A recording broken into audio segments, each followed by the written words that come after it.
Hey there, I am Camilla. I am both a registered nurse and a yoga therapist. Since yoga therapy is not perhaps common knowledge what it is, this is my attempt to explain to you what yoga therapy is and what it isn't. I think it's an important distinction to know the difference between regular traditional healthcare system and what yoga therapy is and what it does. So in the traditional healthcare system, you are a patient and you are treated for the part of your body that isn't working optimally, that is hurting, or where there's an issue, where there's an injury, or where perhaps something is growing that shouldn't be growing there. The traditional healthcare is brilliant, awesome, so needed for so many things. But in traditional healthcare, you are a patient and you are that area of your body that isn't working. There's not time to work with you as a whole. And this is where yoga therapy comes in. It is a complement to traditional healthcare.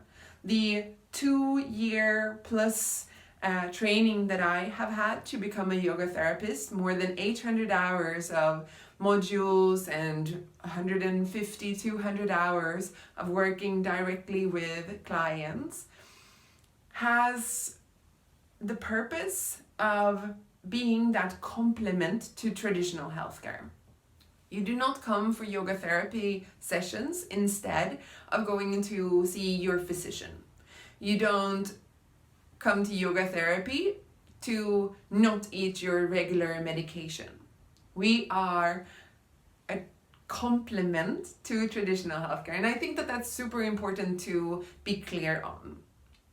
So when we work in yoga therapy, we work with you as a whole, because that part of your body not functioning so well has this ripple effect into the rest of your body. All the body systems are connected, and when one part of the body is not working well, that leads to issues in other parts of the body as well. Physically, mentally, emotionally, energetically in the body, things happen like that ripple effect. And this we target, this we work with. So in yoga therapy, we work with mainly 3 things, or I should say I work with mainly 3 things. We work with the physical body through movement, and we work with the breath. So often we have a breathing pattern which isn't healthy or helpful, and so we work to establish a healthy, functional, optimal way of breathing. And we work third and finally with relaxation. Relaxation techniques both in the studio or in the sessions, but also so that you can practice that on your own. Relaxation techniques are super important to target our nervous system so that we can transition mentally or in our brain from what is known as the stress response, meaning where the body is more in active survival. And this is where so many of us are spending a lot of time right now because of all the demands and all the activity that we are through our whole days. And so we are in that stress response of our nervous system, and we want to transition over to what is called the relaxation response. In the part of the nervous system, the parasympathetic nervous system. This is where the body goes into repair mode, to recharge mode, or to restore.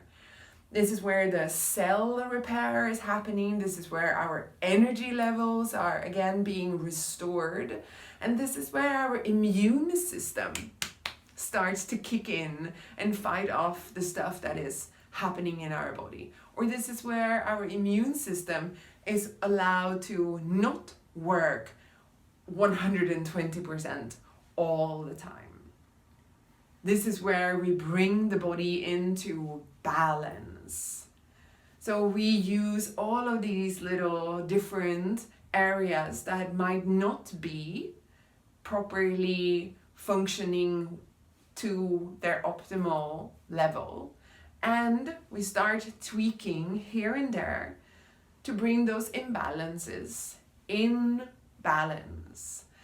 And we do that in the sessions, but also with tools and techniques that you can use in your everyday life to start to implement them in your everyday, so that you find that sense of well-being and more health in your everyday life. If this sounds interesting, if you have questions, please reach out. I'd love to chat with you and see if yoga therapy and the way I work with yoga therapy can be of help for you. Thank you so much for checking this video. Hope to chat with you soon.